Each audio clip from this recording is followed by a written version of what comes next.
السلام علیکم ورحمۃ اللہ وبرکاتہ۔ میرے پیارے دوستو، میں امید کرتا ہوں کہ آپ سبھی حضرات خیریت سے ہوں گے، ٹھیک ہوں گے۔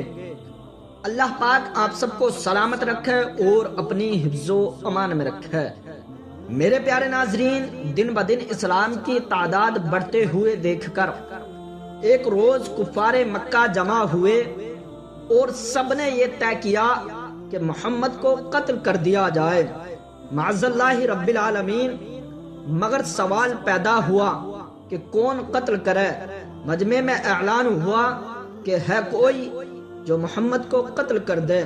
اس اعلان پر پورا مجمع خاموش رہا، مگر حضرت عمر نے کہا کہ میں ان کو قتل کر دوں گا۔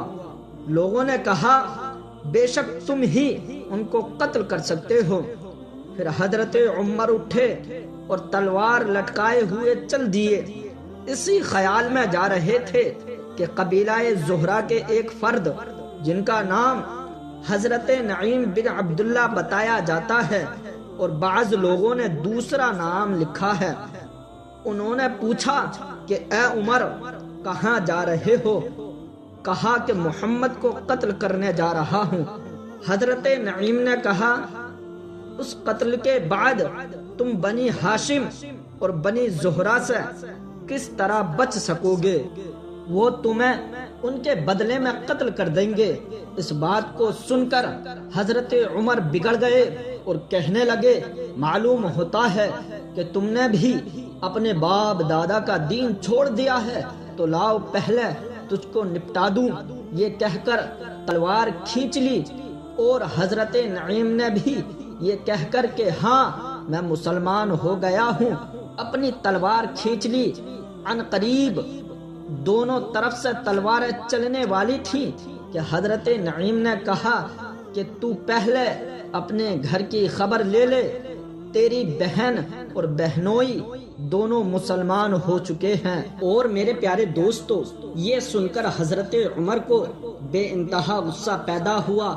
وہاں سے پلٹ پڑے، سیدھے بہن کے گھر پہنچے۔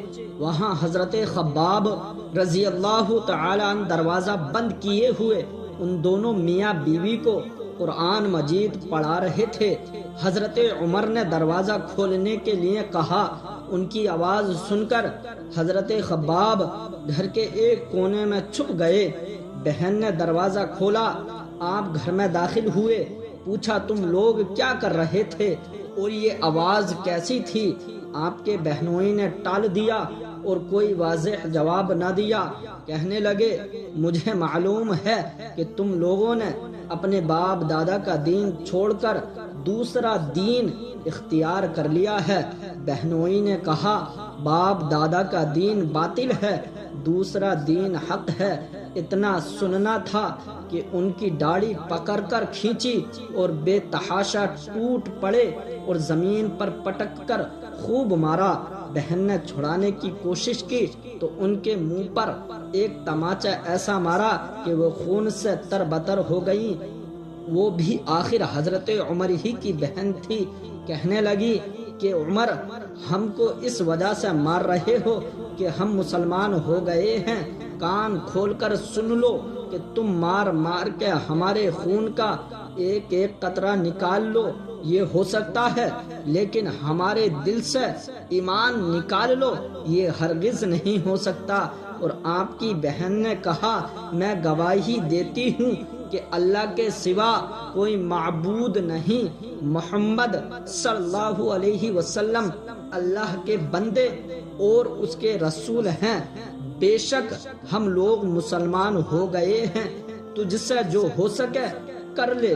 بہن کا یہ جواب سن کر اور ان کو خون میں لت پت دیکھ کر حضرت عمر کا غصہ ٹھنڈا ہوا۔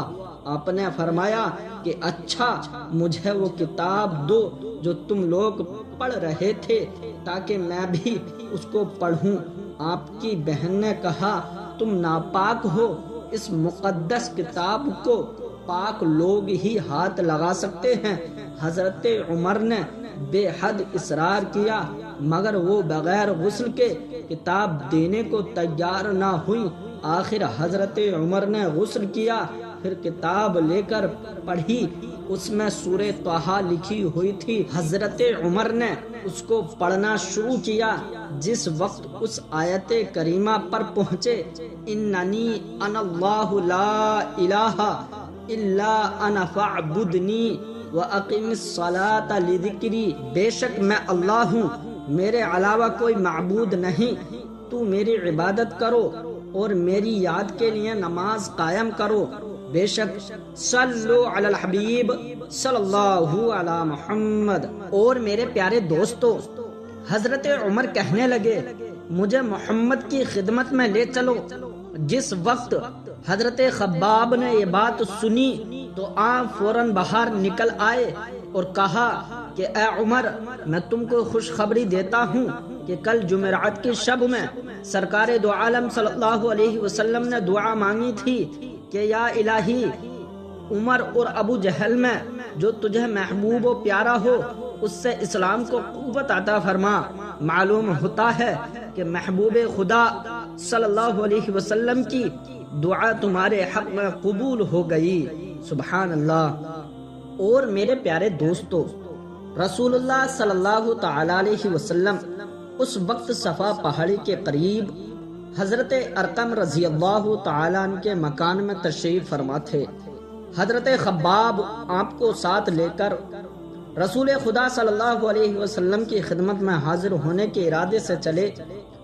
حضرت ارقم کے دروازے پر حضرت حمزہ، حضرت طلحہ اور چند دوسرے صحابہ اکرام حفاظت و نگرانی کے لیے بیٹھے ہوئے تھے۔ حضرت حمزہ نے آپ کو دیکھ کر کہا کہ عمر آ رہے ہیں، اگر اللہ تعالیٰ کو ان کی خیریت منظور ہے تب تو یہ میرے ہاتھ سے بچ جائیں گے، اور اگر ان کا ارادہ کچھ اور ہے تو ان کا قتل کرنا بہت آسان ہے۔ سرور کائنات صلی اللہ علیہ وسلم پر ان تمام حالات کے بارے میں وحی نازل ہو چکی تھی۔ حضور صلی اللہ علیہ وسلم نے مکان سے باہر تشریف لا کر حضرت عمر کا دامن اور ان کی تلوار پکڑ لی اور فرمایا اے عمر، کیا یہ فساد تم اس وقت تک برپا کرتے رہو گے جب تک تم پر ذلت اللہ کی طرف سے مسلط نہ ہو جائے؟ یہ سنتے ہی حضرت عمر نے پڑھا اشہد اللہ الہ الا اللہ وانک عبد اللہ ورسولہ، میں گواہی دیتا ہوں کہ آپ اللہ کے بندے اور اللہ کے رسول ہیں۔ بے شک صلو علی الحبیب صلی اللہ علی محمد۔ میرے پیارے دوستو، میں امید کرتا ہوں کہ آپ کو ہماری یہ ویڈیو ضرور پسند آئی ہوگی۔ ہماری اس ویڈیو کو صدقہ جاریہ سمجھ کر زیادہ سے زیادہ شیئر کیجیے، اور اگر آپ نئے ہیں تو چینل کو ضرور سبسکرائب کر لیجیے تاکہ ہماری ہر ویڈیو آپ کے پاس پہنچ جائے۔